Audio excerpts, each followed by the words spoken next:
بسم اللہ الرحمن الرحیم۔ السلام علیکم دوستو، میں ایک بڑا اہم موضوع ہے جس پہ بات کرنا چاہ رہا تھا، اور جس حوالے سے میں نے کافی زیادہ ریسرچ کی ہے، کافی زیادہ جو فلسطین سے ریلیٹڈ مٹیریل ہے، جو اتھینٹک ویب سائٹس ہیں ان کو میں نے پڑھا ہے، وہاں سے میں نے ایک سکرپٹ تیار کیا ہے جو آپ کے لیے انتہائی ضروری ہے۔ اور ساتھ ساتھ میں آپ کو یہ بھی بتا دوں کہ جو اسرائیل کا مظالم ہے اور اسرائیل کی جو نئی چال ہے، میں آپ کو ابھی یہ بتانے لگا ہوں۔ تو سب سے پہلے میں آپ کو یہ بتا دوں کہ مسجد اقصی کی بے حرمتی کی یہ جو سازش ہے، عالم اسلام کو چاہیے کہ قبلہ اول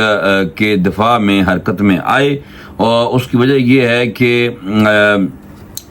قابض اسرائیل کے انتہا پسند یہودی اور نام نہاد ہیکل جو تنظیموں کی جانب سے مسجد اقصی کے صحنوں پر اجتماعی طور پر اعلانیہ سجدہ کرنے اور مقدس مقامات کی بے حرمتی کی بڑھتی ہوئی کارروائیاں نہ صرف انتہائی خطرناک جارحیت کی علامت ہیں، بلکہ مسجد اقصی اور بیت المقدس کو یہودیانے کی ایک مذموم کوشش ہے۔ یہ سب کچھ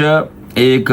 مذہبی جنگ کے تسلسل میں کیا جا رہا ہے، جس کا ہدف فلسطینیوں کی روح، ان کا ایمان اور ان کا قبلہ اول ہے۔ حماس نے اپنے ایک بیان میں کہا ہے کہ ان اشتعال انگیز اقدامات کے سنگین نتائج سے خبردار کرتے ہوئے وہ کہہ رہے ہیں کہ قابض اسرائیل اور اس کے انتہا پسند غاصب آباد کاروں کی یہ کارروائیاں نہ تو مسجد اقصی کی اسلامی شناخت کو مٹا سکتی ہیں، نہ ان کی موجودگی کو کسی بھی صورت میں جائز قرار دیا جا سکتا ہے۔ ان کی یہ ہٹ درمی، ان کا غرور اور جبر سچ کو بدل نہیں سکتا۔ بیان میں کہا گیا ہے کہ مسجد اقصی کی بے حرمتی نے دنیا بھر کے مسلمانوں کے جذبات کو مجروح کیا ہے۔ یہ سراسر ایک اشتعال انگیزی اور امت مسلمہ کے لیے ایک کھلا چیلنج ہے۔ افسوس کہ پوری امت کا رد عمل ابھی تک اس سطح پر نہیں پہنچ سکا جو القدس اور اس کی حرمت کے تحفظ کے لیے درکار ہے۔ حماس نے مقبوضہ مغربی کنارے، بیت المقدس اور اندرون فلسطین کے بہادر عوام کو آواز دی ہے کہ وہ دشمن کے ان سازشوں کے سامنے ڈٹ کر کھڑے ہوں۔ اسی کے ساتھ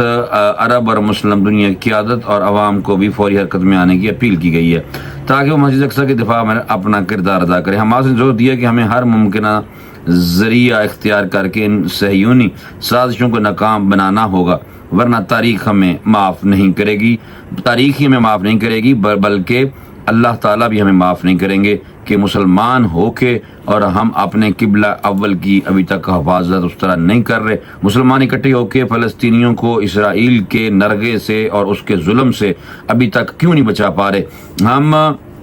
بحیثیت قوم، بحیثیت مسلمان بحیثیت امت ہمیں وہ چیز کرنی چاہیے جس کا ہمیں اسلام درس دیتا ہے، لیکن ہمیں انتہائی افسوس ہوتا ہے یہ دیکھتے ہوئے کہ جو عرب ممالک ہیں خاص طور پہ، اور جو دوسرے مذہبی عقائد کے حامل لوگ غیر اسلامی ملکوں میں بھی رہتے ہیں، لیکن جو دوسرے اسلامی ممالک ہیں ان کی بھی طرف سے اس طرح کا رد عمل اسرائیل کے خلاف نہیں آ رہا، جو کہ ہمارے لیے ایک انتہائی لمحہ فکریہ ہے۔ اچھا، ایک میں بات بتا دوں کہ یہ ابھی جو ڈیٹیل ہے، یہ ابھی میں نے تھوڑی سی آپ کو یہ بتائی ہے کہ یہ تھا کہ وہ کیا کر رہے ہیں یہودی اور بیت المقدس کے حوالے سے، اور حماس نے کیا کہا وہ میں نے ابھی آپ کو بتایا۔ تو اصل میں جو خطرناک مہم ہے یہ ہیکل سلیمانی کی تعمیر جو ہے اس کے حوالے سے چار جو تنظیمیں ہیں جو مسجد اقصی کو یہودیانے کی خطرناک مہم ہے جو وہاں پہ چلنا شروع ہو گئی ہے، اور اس میں ہوتا یہ ہے کہ مسجد اقصی پر قبضے اور اسے یہودی رنگ میں رنگنے کی کوشش شدت اختیار کرتی جا رہی ہے۔ مسجد اقصی کو اپنا مرکز قرار دینے والے ایک توراتی مدرسے نے یوم القدس کی مناسبت سے مسلمانوں کے تیسرے مقدس حرم پر جتھا بنا کر دعویٰ بولنے کی منصوبہ بندی کر رکھی ہے۔ یہ دن یروشلم پر 1967 میں یا 1967 میں قبضے کی عبرانی برسی کے طور پر منایا جاتا ہے۔ القدس سے متعلق ماہرین کے مطابق امسال کی جانے والی مہم جوئی کی سب سے خطرناک بات یہ ہے کہ اس متعلق اعلانات اور تشہیری مہم نہ صرف کھلے عام چلائی جا رہی ہے، بلکہ مہم چلانے والوں نے اپنے نام اور شناخت چھپانے کا تکلف بھی برقرار رکھا یعنی کہ وہ بھی نام بھی نہیں چھپا رہے، سر عام کر رہے ہیں، جو ان کی دیدہ دلیری کا منہ بولتا ثبوت ہے۔ نام نہاد یوم القدس سے متعلق اشتعال انگیز گیتوں کی دنیں مختلف سوشل میڈیا پلیٹ فارمز پر بھی نشر کی جا رہی ہیں۔ مسجد اقصی کے مقام پر مزعومہ ہیکل سلیمانی تعمیر کرنے کے پرچار گروپوں نے اپنی خطرناک مہمات میں اس بات پر زور دیا کہ مسجد اقصی کے اندر توراتی تعلیمات کی روشنی میں شبینہ عبادت باجماعت ادا کی جائے گی، جو حالیہ عرصے میں یہودی رسومات کے اعلانیہ نفاذ کا مسلسل دہرائے جانے والا اعلان بن چکا ہے۔ مدرسہ جبل ہیکل کے مذہبی پیشوا ربیع الیشی وہ جو ہے 2:15 سے شروع ہونے والی عبادت کی امامت کریں گے۔ القدس امور سے متعلق اپنے زیر رائے اور سکہ بند تحقیق سے متعلق جانے جانے والے نامور محقق زیاد جو ہیں مرکزی اطلاعات فلسطین سے گفتگو انہوں نے کی تھی، اور وہ میں نے پیس نکالا ہے۔ گفتگو میں انہوں نے کہا تھا کہ ایسے واقعات پر بات کرنا اور انہیں عوام کے سامنے لانا بسا اوقات مشکل فیصلہ ہوتا ہے، کیونکہ اس سے خدشہ ہوتا ہے کہ کہیں یہ مسجد اقصی کے خلاف منظم صہیونی اشتعال انگیزی میں معاونت نہ بن جائے۔ زیاد مزید کہتے ہیں کہ اگرچہ ماضی میں خاص طور پر 2018 تک یہ بدنام زمانہ گماشتے اپنی شناخت اور وابستگیوں کو چھپانے کی کوشش کرتے تھے، لیکن اب وہ اس قدر دلیر ہو چکے ہیں کہ اعلانیہ اشتعال انگیز مواد تیار کر رہے ہیں جن میں وہ اپنا نام، چہرے اور عہدوں کے ساتھ سامنے آتے ہیں۔ یہ تبدیلی اس بات کی متقاضی ہے کہ اس سرگرمیوں کو سامنے لایا جائے تاکہ امت اور خواہ وہ قیادت ہو یا عوام اس حقیقت سے آگاہ ہو سکے کہ مسجد اقصی کی شناخت کو مسخ کرنے کا منصوبہ صہیونی ریاست کے ایجنڈے میں کس قدر مرکزی حیثیت اختیار کر چکا ہے، اور ہیکل سلیمانی کی تعمیر کے جو یہ گروپ ہیں، پرچارک جو گروپ ہیں، کس حد تک اثر و رسوخ، قوت اور تسلط کے احساس میں مبتلا ہو چکے ہیں۔ انہوں نے مزید بتایا کہ اس مدرسے کے بانی اور پہلے سربراہ یہودی ربیع الیہو 2013 اور 2015 میں ہونے والے بڑے حملوں کے دوران اپنا چہرہ ٹوپی سے چھپاتے تھے اور اپنے نام کا ذکر ہونے سے بھی خوف زدہ رہتے تھے، لیکن آج اسی مدرسے کا موجودہ سربراہ الیشی جو ہے ولفسون نہ صرف اپنے چہرے اور شناخت کے ساتھ سامنے آ رہا ہے بلکہ اپنے طلباء کے ساتھ مل کر اشتعال انگیز نغمے تیار کروا رہا ہے اور انہیں مختلف سوشل میڈیا پلیٹ فارمز پر کھلے عام نشر بھی کر رہا ہے۔ آپ دیکھیں کہ یہ جو اسرائیل کی بدماشی ہے اور یہ جو قتل و غارت ہے اور اس کی یہ جو ہٹ درمی ہے، کیونکہ عالمی عدالت انصاف اور یونائٹڈ نیشن کی تمام جو اس کو اپیلیں تھیں اس پہ اس نے کان نہیں دھرے اور عالمی عدالت انصاف کے فیصلوں کو بھی نہیں مانا، اور نہ ماننے کی وجہ سے یہ جو ملک ہے جس کا نام قابض اسرائیل ہے، اسرائیل بنا جو، اور یہودی آ کے یہاں پہ قابض ہوئے، پوری دنیا میں اس ملک کو ایک دہشت گرد ملک کے نام سے جانا جا رہا ہے، اور اس کے ساتھ آپ کو پتہ بھارت بھی شامل ہے، اور بھارت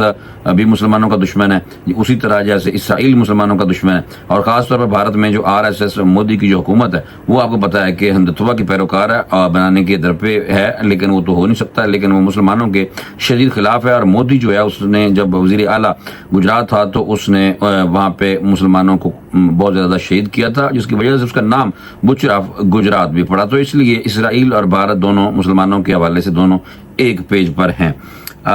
دوسرا یہ میں بتا رہا ہوں کہ یہ دیدہ دلیری پھر اس لیے آ گئی اسرائیل کو کہ اسرائیل کے ان لوگوں کو، اور اس لیے وہ اپنی شناخت نہیں چھپا رہے، کیونکہ انہوں نے دیکھ لیا ہے کہ ہم نے اللہ تعالیٰ معاف کرے کہ بہت بڑی تعداد میں وہاں پہ شہادتیں ہوئی ہیں، اور شہادتوں کے ساتھ ساتھ جو ان کے گھر ہیں، ان کے کاروبار، خیر دور کی بات ہے، ان کے گھر ملیا میٹ کر دیے گئے، اور اب غزہ کے لوگوں کو کسی اور بسانے کی سازش کی جا رہی ہے اور لوگوں کو وہاں سے نکالا جا رہا ہے، اور لوگ نکل بھی رہے ہیں، اور امریکہ اور جو اسرائیل ہے وہ دونوں اس حوالے سے ایک پیج پر ہیں۔ میں آگے چل کے آپ کو ایک اور ویلاگ میں بتانا ہے کہ جو ٹرمپ ہے وہ کیوں ہم دنیا کہتی ہے کہ وہ بڑا امن پسند ہے، تو اگر وہ ٹرمپ امن پسند ہو تو اس کو یہودیوں کا اور اسرائیل کا ساتھ دینا جو ہے وہ اس کی ڈبل پالیسی کو ظاہر کرتا ہے۔ اچھا، بہرحال یہ جو زیاد صاحب ہیں انہوں نے کہا کہ مدرسہ جبل ہیکل الدینیہ کے متمم اور یہودی ربی یشو والفسون یہ جو ولفسون اشتعال انگیز گیت اپنی آواز میں گایا، جس میں مدرسے کے طلباء اور دیگر یہودی پیشوا بطور ہمنوا شامل تھے۔ مدرسہ میں اس لیے کہہ رہا ہوں کہ ان کی جو دروس ہوتی ہے جو بھی یہودیوں کی، اس نغمے کے کچھ مناظر مسجد اقصی کے اندر، خاص طور پر جامع مسجد قبلہ کے سامنے، القصا کے مشرقی صحن میں اور مراکشی دروازے پر جہاں سے جلگار کرنے والے داخل ہوتے ہیں اور یعنی کہ یہ لوگ یہ نغمہ فلمایا گیا وہاں پہ۔ محقق زیاد جو ہیں اب حدث کے مطابق زیادہ تر عکس بندی مسجد اقصی کے جنوبی مغربی حصے میں واقع نار التورات نامی یہودی میوزیم کی چھت پر کی گئی۔ یہ مقام مسجد اقصی سے تقریباً 115 میٹر کے فاصلے پر۔ میوزیم کی انتظامیہ نے اس چھت کو خاص طور پر شادیوں اور عام احتجاج کے لیے کرائے پر دینے کے لیے تیار کیا، اور اس پر ایک شمعدان اور مزعومہ ہیکل کا مجسمہ نصب کیا گیا، جس کی وجہ سے یہ جگہ قدیم شہر میں یہودی سیاحت کا ایک مرکز بن چکی ہے۔ انہوں نے خصوصیت سے اس امر کی نشاندہی کی کہ اشتعال انگیز گیت گانے والے گلوکار اقصی پر یلغار اور ایک بورڈ اٹھائے ہوئے ہیں جس میں مسجد اقصی کی بجائے صرف ہیکل کے نام پر اکتفا کیا گیا ہے، جو دراصل ان کی مذہبی تبدیلی کے عزائم کو واضح کرتا ہے۔ اس کے بعد عسکری یونیفارم پہنے ہوئے فوجیوں میں ہیکل کے نشانات تقسیم کیے جاتے ہیں، جو اس بات کی علامت ہے کہ وہ مسجد اقصی کو ہیکل میں تبدیل کرنے کے لیے مذہبی تبدیلی کا یہ عمل فوجی طاقت کے ذریعے ممکن سمجھتے ہیں۔ القدس امور کے ماہر نے بتایا ہے کہ یہ نغمہ ہیکل کا جھنڈا دکھاتا ہے، جسے غزہ کی نسل کشی کی جنگ کے دوران کچھ قابض فوجیوں نے اپنے ٹینکوں پر بھی لہرایا تھا۔ اس میں مزعومہ ہیکل کے خیالی ماڈل بھی دکھائے گئے ہیں جو مسجد اقصی کی جگہ کے مطابق ہیں اور اس کا مرکزی حصہ، جسے توریت میں قدس القدس کہا جاتا ہے، اور قبۃ الصخرہ پہاڑی کا گنبد کے مقام پر رکھا گیا ہے۔ علاوہ ازیں نغمے میں قابض پولیس کا ایک اہلکار بھی دکھایا گیا ہے جو جماعت ہیکل سے تعلق رکھتا ہے اور انہیں دروازے پر خوش آمدید کہتا ہے، جو اس بات کی علامت ہے کہ وہ اپنا مطلوبہ اثر و رسوخ اور کنٹرول کا اظہار کرنا چاہتے ہیں۔ انہوں نے مزید کہا ہے کہ اس نغمے کے الفاظ نے مزعومہ ہیکل کی تراثی اہمیت پر زور دیا گیا ہے، جسے مذہبی صہیونی گروہ روح القدس کے مسکن مانتے ہیں۔ نغمے میں ہیکل کی تعمیر ایک علامت کے طور پر کی گئی ہے جو یروشلم پر مکمل یہودی شناخت مسلط کرنے کی نمائندگی کرتا ہے اور یہودیوں کی دنیا بھر میں منتشر برادری کو دوبارہ اکٹھا کرنے کے مقصد کی علامت بھی ہے۔ اختتام پر یہ جو زیاد صاحب ہیں انہوں نے کہا ہے کہ اس بات پر سختی سے متنبہ کیا ہے کہ اس سال جماعت ہیکل کی جانب سے کیا جانے والا اشتعال انگیز پراپوگنڈا نہ صرف اپنی مرضی سے مختلف ہے بلکہ اس کی حکمت عملی اور ذرائع بھی پہلے سے کہیں زیادہ خطرناک اور منظم ہے۔ یہ سب کچھ اس بات کی طرف اشارہ ہے کہ مسجد اقصی آج بروز پیر جو گزرا تھا کہ روز ایک نئے سنگین حملے کی زد میں آ سکتی ہے اگر کوئی مؤثر رد عمل ظاہر نہ آیا جو ماضی کی طرح جارحیت کو روکے اور جلگار کرنے والوں کی حوصلہ شکنی کرے، جیسا کہ 2021 میں مارکہ سیف القدس کے دوران ہوا تھا۔ حاکمیت مسرت کرنے کی حکمت عملی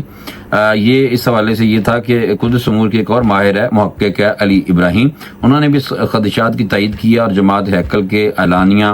حالیہ اعلانات کو انتہائی خطرناک قرار دیتے ہوئے کہا کہ یہ سب دراصل قابض اسرائیلی حکومت اس منظم حکمت عملی کا حصہ ہے جس کے تحت مسجد پر مکمل اسرائیلی کنٹرول قائم کرنے کی کوشش کی جا رہی ہے۔ ایک اخباری بیان میں ابراہیم نے یہ بھی بتایا کہ یہودیوں کی نئی دعوت کی خاص بات اس کی اعلانیہ نوعیت اور تنظیم ہے جن کی قیادت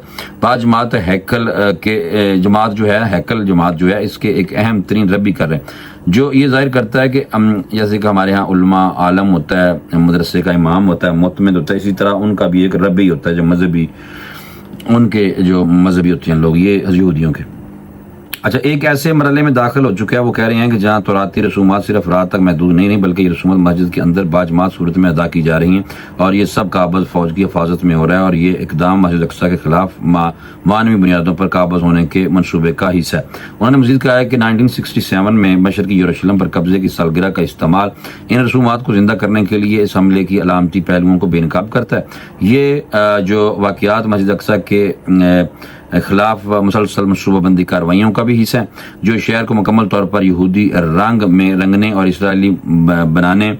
کے منصوبے کے ساتھ ہم آہنگ ہے، جیسا کہ قدس پریس نے اپنی رپورٹ میں بتایا۔ اچھا، انہوں نے کہا کہ یوم القدس کے موقع پر اجتماعی طور پر کی جانے والے اس دعوے کا مقصد صرف مذہبی نہیں بلکہ یہ فلسطینی، عرب اور اسلامی عوام کی رد عمل کی سیاسی اور سیکیورٹی کی سطح پر آزمائش ہے۔ انہوں نے سوال اٹھایا کہ یہ دعویٰ محض ایک مذہبی رسوم ہے یا یہ عرب اور اسلامی دنیا کی خاموشی کی حدوں کا نیا امتحان ہے۔ خاص طور پر غزہ پر مہینوں سے جاری حملوں اور یروشلم میں منظم یہودی آبادکاری کے پس منظر میں انہوں نے نشاندہی کی ہے کہ اس نوعیت کے متعلق 28 رمضان 2021 میں بھی پیش آئے تھے. تب فلسطینی مزاحمت کاروں کی مداخلت کے بعد سیف القدس کا مارکا بپا ہوا. مسجد اقصی کی حفاظت کر لیے اندر بیٹھے مرابطین کی حمایت کے لیے تھی. یہی وجہ ہے کہ آج قابض